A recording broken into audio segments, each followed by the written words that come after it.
Today I am replacing the radio in my 98 Silverado. Um, it actually hasn't worked in 3 years. It started off first, I thought the speakers were blown, which the ones in the doors actually were. So I replaced those, but then I was still having problems with it. The tape deck stopped working, and I only used the tape deck to plug in like an iPod and stuff like that, with an 1/8 inch receiver. So that stopped working. Then the FM stopped working, and now all that works is AM. And here in Chattanooga, we only have two AM channels, and they're both boring talk channels.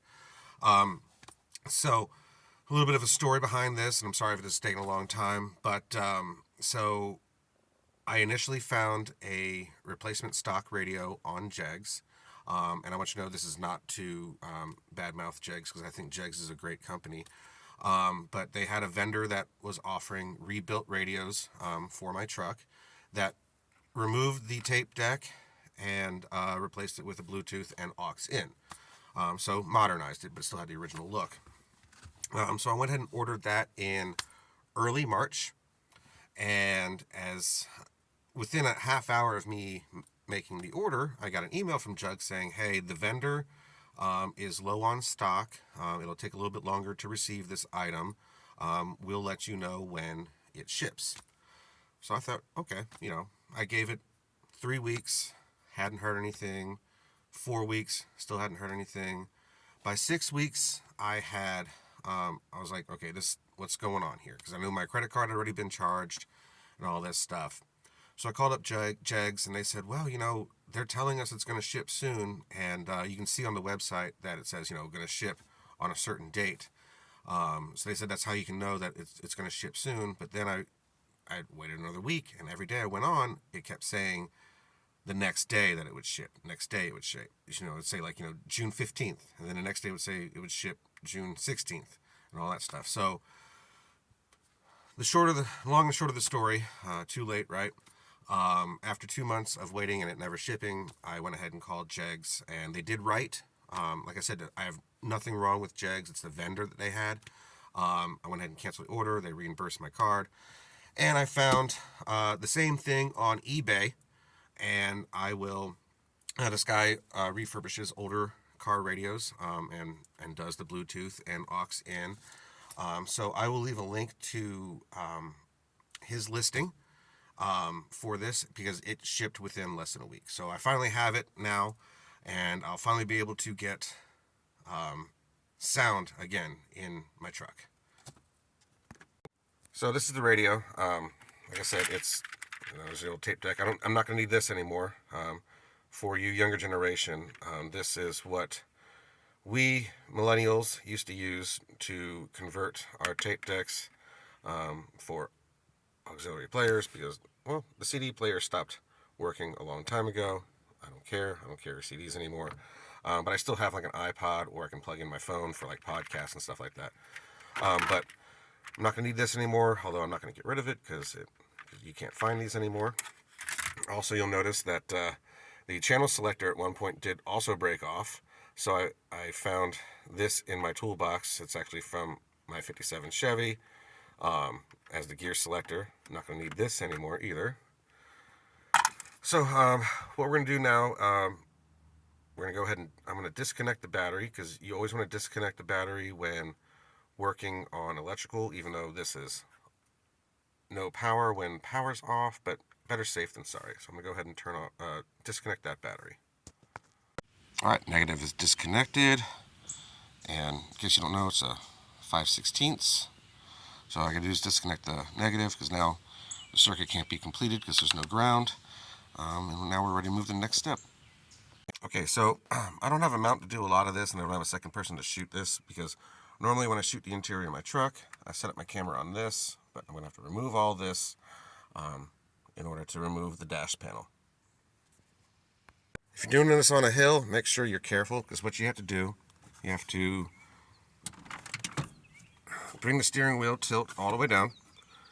Then you have to obviously put your foot on the brake, and I have my seat pushed all the way back.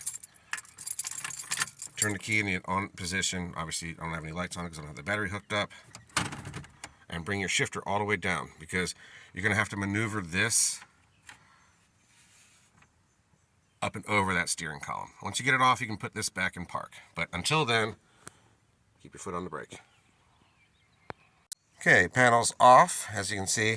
Well, you might have other stuff to hook up, but I just slid my headlight control out. Or you can just disconnect it from the wire back there, but I just slid it out. And you do have to disconnect your cargo light switch, which is right there, right here. I used to have a passenger airbag switch, but I no longer have a passenger airbag, so that switch is no longer there. And if you have four-wheel drive, these panels will also have switches on them too. Okay, but I don't. And I will probably eventually need to replace this, but it's all cosmetic for now. Oh, I can also pull that out. All right, so what we're going to do next, again, I can't really set up a camera, but you'll see here there's tabs right here and right here. So what you do is, I'm going to do it after I turn off the camera, push down on both of these tabs, and then this whole radio slides out. All right, so we got the old radio out.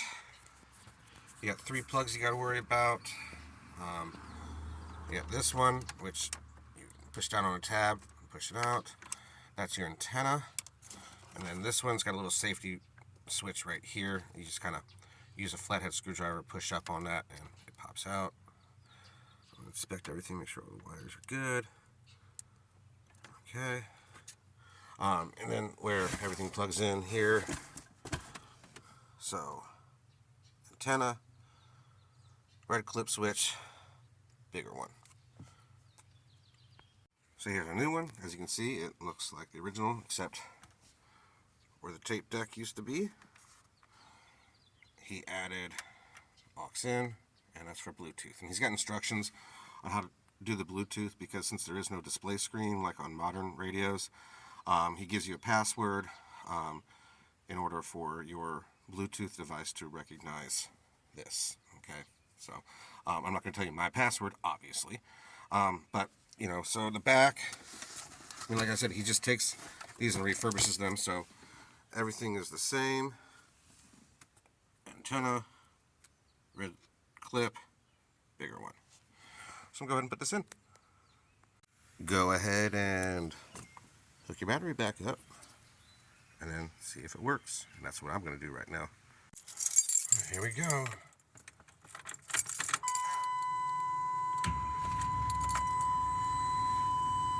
Okay, it's got power. To earlier in the week when oh my gosh, I have FM. Actually, I got a phone call. This is awesome. From somebody here at the office that was asking.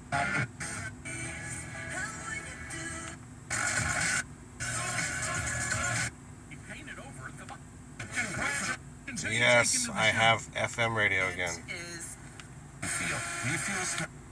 And, oh, that's FM too.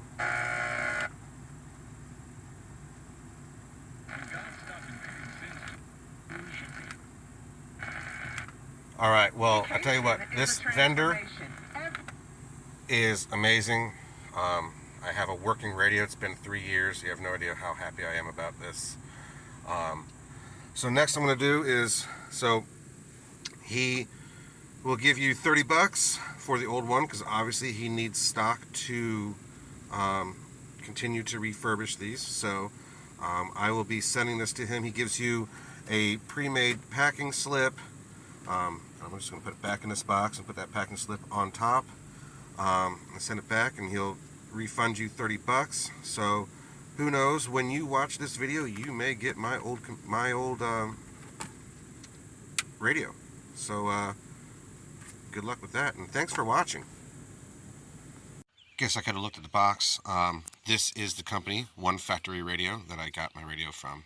So there's a number, there's the website, but they also have a eBay store.